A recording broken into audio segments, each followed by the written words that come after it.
Ba-da-da-da. I did the same thing during the hardcore Iron Man start, which we are still playing. Don't get me wrong. Oh, I'd never noticed. You can see Grayling there. All right, we are going to we're going to make a new character here. We are going to go very very white, and we are going to be very red haired, as is Viking tradition. So we are going to give me a top bun. Come on, give me a good old that'll work. And give me a big old long beard. Here we are, and we shall be I mean, we'll just be Loki. That'll be fun. And so we are going to start our own world and seeds. Let's see here. Okay.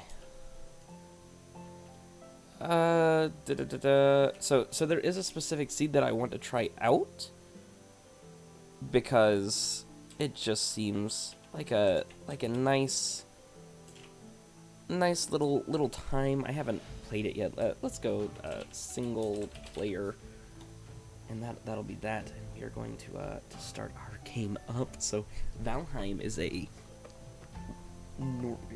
wanted to say Norwegian, is a Norse mythology-based survival game. It's sort of simplistic in its design, but that is by design. And at first I wasn't a big fan of it, but man, has this game grown on me. My friends and I sat and played this game for 7 or 8 hours yesterday, just in one go. We got up through like the second boss, and oh man, I've been having so much fun.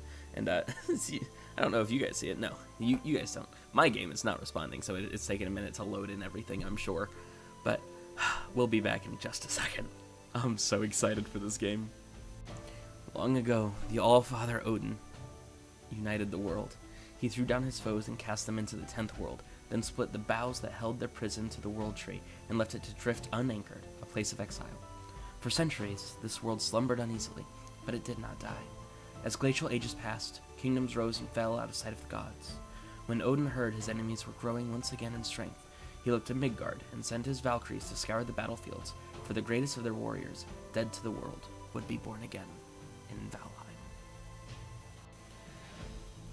We land in the world. Thank you, Giant Eagle, which is now just gone. And if we talk to Hugin, I am Hugin, sent here to guide you in your travels. The megaliths surrounding you are the sacrificial stones that represent the Forsaken, which you must slay in order to ascend to Valhalla. Okay, so we're going to read all these just because I think they're really interesting. Sacrificial stone. His antlers are branches of iron. They crack the rocks and bring down mountains. His hooves are the sound of thunder. His voice a howling gale. So this is a thunder deer boss. This is the only one that we have that we've done so far, or the only two that we've done. First of the forest, king in the wood, lord over those who dwell at his feet. His roots will grow where cities once stood. Their blood his wine, their flesh his meat. So he's a giant tree man. This one we have not done yet, but I have an assumption. Wanderer, look to your feet that tread upon our tomb. 1,000 bones without their meat will drag you to your doom. Is a giant skeleton mass, Hoarder. And then we get a dragon. Black wings across the moon and sun. Down from mountains our mother comes. Her weeping tears will fall like rain. Her voice will call us home again. So that's sick. And then looking at this, I was like, oh shit, there's a lich. And boy, oh boy, is there. Long ages past, he wore a crown. Beneath a blood-red sky, now aught is left of all he was, but his spirit cannot die. So, these little stones here, if we register the location, so our very first boss location is just up there, which is really sick. There's a Grayling. I don't have anything. I'm going to avoid the Grayling for now, and we're going to go punch some trees, just like any survival game starts, really. So, in this game, you have bunches of skills that you can progress. And we will look at them right here. So right here we have, these are the skills that I have unlocked so far. Jump, run, unarmed, clubs, and blocking. So if we come right over here to the crow, he tells us our active effects. And he sort of gives you a rundown. If you go here to trophies, you can see we don't have any. Can enable PvP there. Sorry. Oh, hello, Grayling. Sorry, that was a video finishing rendering. So we might die here, but that's okay. we are going to level up our unarmed just a little bit. And there's another grayling over here somewhere. He is now running at us because we beat up his friend. So that's fine. We'll take the fight to him. But, oh, there's mushrooms. Good, good, good. We need some food. So, this game doesn't punish you for not eating, but it rewards you for eating, and it rewards you for eating a varied diet as well. So, talk to Hugin. Most items must be crafted. However, due to your recent departure from Midgard, you will have to recall the true shape of objects. Just pick things up, and it will all come back to you, I'm sure. My lesser brother, Moonin, tells me one can fashion a stone axe out of wood and stone. So if we come over here, there's more food. Okay, well met. So if I pick up some stones here, pick up some wood here, go ahead and clean out our area just a little bit. When you hit tab, you open up your inventory, including a crafting station. So we are missing a stone or two to do this. So right here, we're still missing one stone.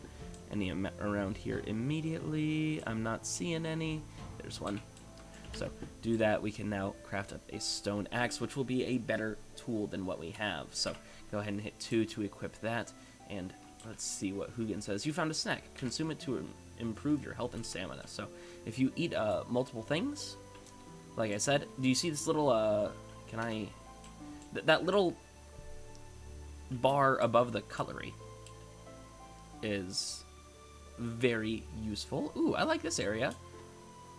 I like this little island thing. This is going to be where we set up shop. For now, at least. I like this. This looks like... Oh, actually, this looks like a graveyard. Not a huge fan. Oh, I hear a neck. Where is it? So, necks are these little creatures. Where is it? It's over here. Okay. Next to these little creatures that, well, they just drop neck tails, right? Where are you at, buddy? Oh, here they are. So, they are, oh, I'm out of stamina. Ah, yeah. They are, one-shottable, but they do drop food, and eventually, okay, well, you cannot wield weapons in the water. That is rather nice to know. So we get out here, and, well, this will be our, primary form of meat until we can get around to hunting a boar or two, which is the next thing on our list. So you can see here we have a lot of options as for building. Do this. We need to craft up a hammer, which requires 2 stone and 3 wood. So we got to find 1 more stone. And oh, looky here. Oh, that's flint. That's not even stone. Flint is a slightly more rare resource that we will use plenty of. But here's stone. And if we take a axe to this little teeny beech tree and go ahead and craft up a hammer, you'll see what we can do with this. So I like my hammer over here. The hammer allows us to craft things. If you hit right mouse button too, crafting, building. So the first thing we need to do is craft a workbench. That'll open up other options for us. So right here, Hugin wants to talk. With this tool, you can raise mighty halls and towering fortifications. Start by building a workbench. This will in turn enable you to construct other things. So I'm going to gather some resources. We'll be back. Here is a grayling coming to attack us. It happens every once in a while, especially while you're in the woods, but we have our trusty axe, so we should make quick work of him. And if you look over here, I think I see something else. Oh, it's a little gull. So unfortunately, can't do much for him just yet. I think we need to make a bow first. You can certainly do it without, but you can also sit here and fell trees. Now, felling trees, you have to be... I heard something. What did I hear? I probably just leveled up. That's probably all that was. Gotta be very careful of when it falls, because these will kill you. These trees falling will kill you if it falls on you. Alright. So that tree falling actually damaged the... Oh, we got some feathers from cutting down the tree. Cool. That tree falling damaged this tree, which will make it easier to cut down. But we are going to stay here, and we are going to go ahead and hit it here. Now, if we come over here just to this birch tree and we try and hit it, the birch tree is too hard for our current axe. So we actually need to get up to do a... Whew. See, look, we cut down another tree with this, I believe. So we need to get up through a bronze axe to be able to cut down the birch trees. So like I said, I've progressed a little bit in this game, but it is, boy oh boy am I thoroughly enjoying it. Just, chopping up things. Plenty of wood from that. But as you continue to gather, you can see we do have encumbrance in this game, right here, denoted by this 61 of 300. Now, you don't actually get encumbered until you pass that number, unlike some games, where you get encumbered immediately upon, like, halfway to that number. There's a deer right there, so we are a little out of killing that, and let's see. Just one deer? Okay. I was hoping there might be some boars around. I will gladly hunt a boar or two. But there are plenty of things. Let's see. See, we have unlocked woodcutting, swimming, axes, and a few more skills. Let's see if we can't find a good place to set up shop. I highly, highly recommend building pretty close to this thing.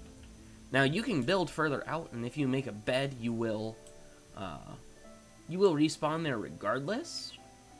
But if you build close to this thing, this is your base respawn point, so it's a fairly safe bet for sure.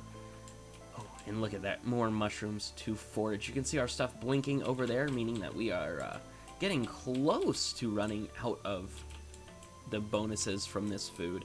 So that little cutlery icon, I think I explained this, is your stamina bar, and the one to the right, or is your bonus from food bar, rather. The one at the bottom is our stamina bar here. So you can see that we have, oh, there's a grayling. So we would draw our axe and we go ahead and chop him up. But that is only part of the game. So like I keep trying to get out, the cutlery bar indicates a bonus to health by food. So if we get things like cooked meat and necktail, then we can get that even higher and up into the 100. So base health is 25, but you get up to 75 bonus health from eating extra foods. So we're gonna try and find a spot for a base, and I'll be back when I do. Okay, so right here we have found a boar, and we are going to try and level up our sneaking just a little bit. You can see it right there. If you hit control, we get a little sneak bar, and the boar has realized that we are here, and I am out of stamina. But luckily, the boar does get frightened, and it will come back to us. But if we do that, we should get some raw meat and leather scraps. We only got leather scraps from that one. Okay. I mean, I'll take it still. But leather scraps is a pretty vital resource for progressing in the early game. It allows us to craft leather armor, as well as better tools, and eventually even bows. Oh, there's a 1-star deer. Look at that. So enemies in this game have a star rating, and I heard you coming at me, buddy. So we are going to kill you. Oh, darn it. That's fine. So he drops wood and resin a lot of the time, because they're little tree creatures. They're little tree creatures with the souls of murderers, apparently, according to the in-game lore. So there are some deer here, and it's very unlikely that we can kill them, so we're not even going to try. We are going to not sneak around them, we're going to run around them. Just hope that they stay there for a future low-key to kill. See how that goes. Here is oh lord. Holy, that is a lot of boars. Okay, we are going to, I didn't even see those guys when I started recording that. I was like, oh look, it's going to be a nice little clip of a beautiful valley, and you saw one of those guys was a 1-star boar. It's right there, the one with the tusks. He has a lot more health than the other boars. So we come in here. There are these everywhere around the world. These are abandoned structures that generate in with the world, and you can get some resources by destroying these. We will certainly be doing that later. This looks like it was sort of looks like it was a failed village here by some precursor civilization to us. So, oh man, okay, I like that area. I think we might head down there. But if we come here, there's ooh, can I not get in the door? There's always a chance that there will be some loot in here. There can be chests that spawn in there, and while the loot probably won't be notably good, it can be something, including things like flint and resin. And so just looking around, it doesn't look like there's anything in there, but we can come up there, and hitting those will give us a fair few levels later in the game. So we want to make sure that the biome that we are in on the top right there, maintains meadows while we're building our base, because we are not ready for anything higher than that. We're going to kill these boars over here. This is an oak tree, I believe, but we are going to try and kill some boars here. We are sneaking. Yeah, that is an oak tree, and that gives us, I think, core wood and fine wood, so I think we need a bronze axe for that. So we killed one boar. We're going to just run up and slay the other. And let's see, we're not getting raw meat. Oh, I got a boar trophy and a raw meat, finally. Let's see. Oh, there's some more. Cool. So we're going to run down here because this looks like a pretty cool spot to build up a base. All of these worlds are procedurally generated, so the game file itself is really small. Oh, there's some necks down here. Perfect. Yeah, the world file, or the game file itself, is really small, and it means that this game can be just whatever you want it to be. It's very sandboxy. The even procedural generation on this style of terrain feels awesome, which is something I didn't think I would be able to say, because look, I played a lot of Ark, and even then, I played a lot of procedurally generated Ark. There's another neck. That's what I was looking for. And boy, that does not work well. Oh, there's two necks. Let's see if we can't one-shot them both. We could not, but we do get some neck tail here. So I think... Ooh, is that a swamp? Oh, no. Is it? Oh, man, that bloom is killer. Let's get rid of that. There we go. That's a little bit better. But we are going to start building up a house here. Oh, there's a rune. How did I miss this? These things have pretty cool bits of lore on them. So, hold, traveler, and bear witness to my warning. We are many who have come before you, carried here by Odin's will to do his work. The path ahead is hard, and the dangers great.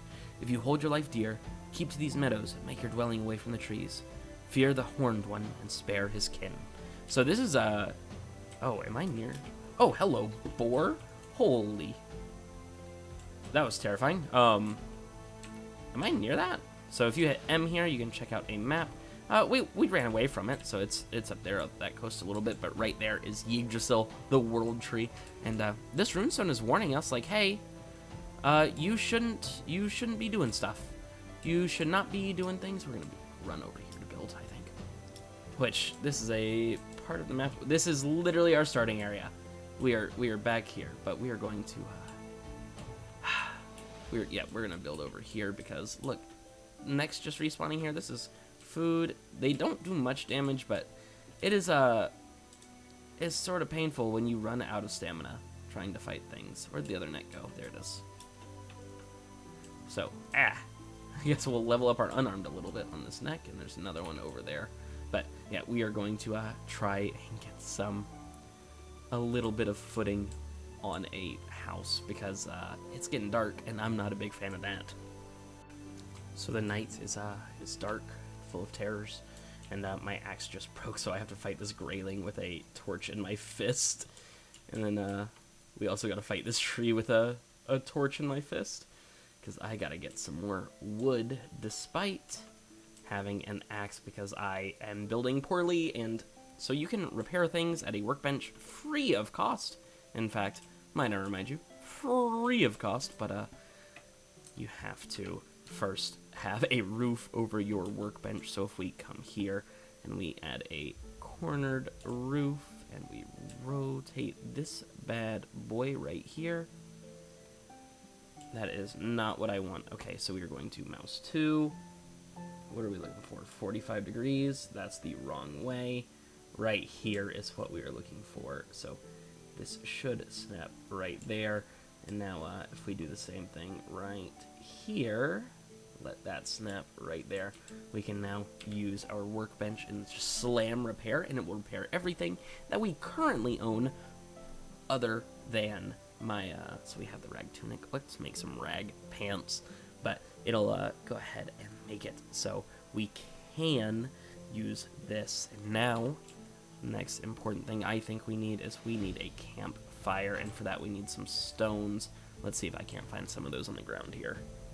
So if you accidentally burn your food like I just did, you get some coal, which this is not the best way to get coal, but it is certainly a way to get coal, and we will need plenty of it later. So it is almost daytime here. We are slowly finishing up our house, and I think that's all the stuff that we have that we can cook right now. So we are going to get some more wood, finish up the roof of the house, and keep on going. You see our health is up to 70 now because of the well-fed bonus. So we are cold, and right now cold in the game doesn't really do much other than make it so your stamina regens a little bit slower. So I just barely missed the actual recording of it, but this log was a part of that tree that I just cut down, which was from this stump here. If a log rolls into you, it will fuck you up. Like, it straight up will just fuck you up. You will take a ton of damage. You will very likely die. So we are going to let our stamina regen just a little bit more. But there we go. So it is now day 2 on our glorious Viking adventure. So we are up here building, and I gotta figure out the best way to do this roof now. That's gonna be fun. As the fog is rolling in, we have finished up our little starter house. Open the door right here, and yes, we can build some floors if we go right here, but that is likely a, well, I mean, it's not a job for another day. We're not done yet. We're not done yet, boys. So while this stone exists in my house, which was pretty poor planning on my part, there's nothing that I can do about the floor, but we are going to come out here. This grayling has not yet noticed I exist, so we go ahead and get a jump crit on him. And man, oh, we could eat another bite, so we'll go ahead and have some meat, have some berries. That is good. So we are going to see what else we can build here. Crafting, the next important thing that we need a chopping block. It allows us to improve our workbench. That's wood and flint. Let's start gathering it up. A very useful thing to note is that Q is the auto walk button if you want to do that. I use that a lot in my adventuring, so you have to be entirely stopped to do it, and you cannot turn while you're doing it, but you can Q. However, you won't get running experience. And if we go ahead and take a look at our skills, we can see what we're up to now.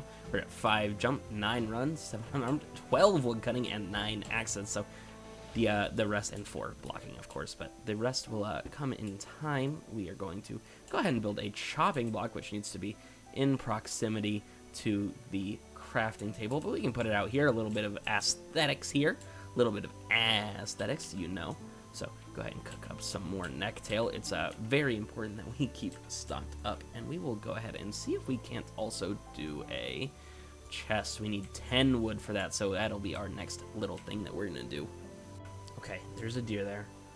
We have an axe. We are going to see if we can't sneak up on it, but even regardless, we're just headed up to this little house. Yeah. No, no, no, we were right there. It was the hill. The hill did us in. The hill did us dirty. Whatever, we're gonna take down this old house here. And I wonder, actually, if I just do this and go, bop, no, okay, you cannot do that, so.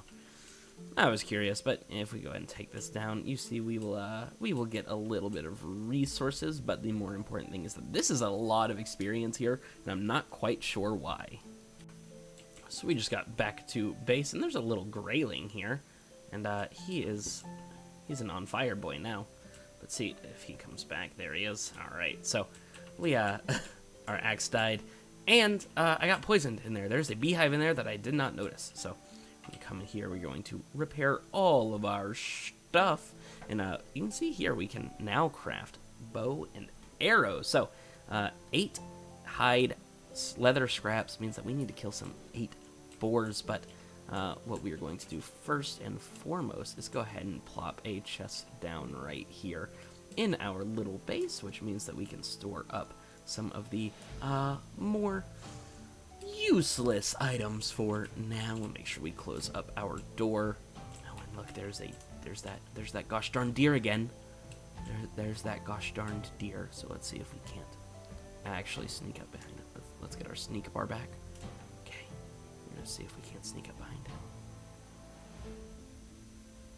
Sneak up behind it, and then we killed a deer. So it'll poof up into a ball of smoke in just a minute. We got some meat and we got some deer hide, which gets us the ability to craft at our new workbench the leather armor instead of rags. So we come up here, 6 deer hide for each piece, 6 deer hide for the helmet, and leather scrap. I mean, this all right here is very useful. The flint knife is really good. For backstab, it has a 10 times backstab bonus. See, the bow only has a ×3, but if something doesn't know you're there, you get a little bit of damage bonus to it. So I think that is going to be where we end off this episode. But man, I really enjoyed this game, and here is the start of our little Viking village. So I'll see you guys next time. Peace.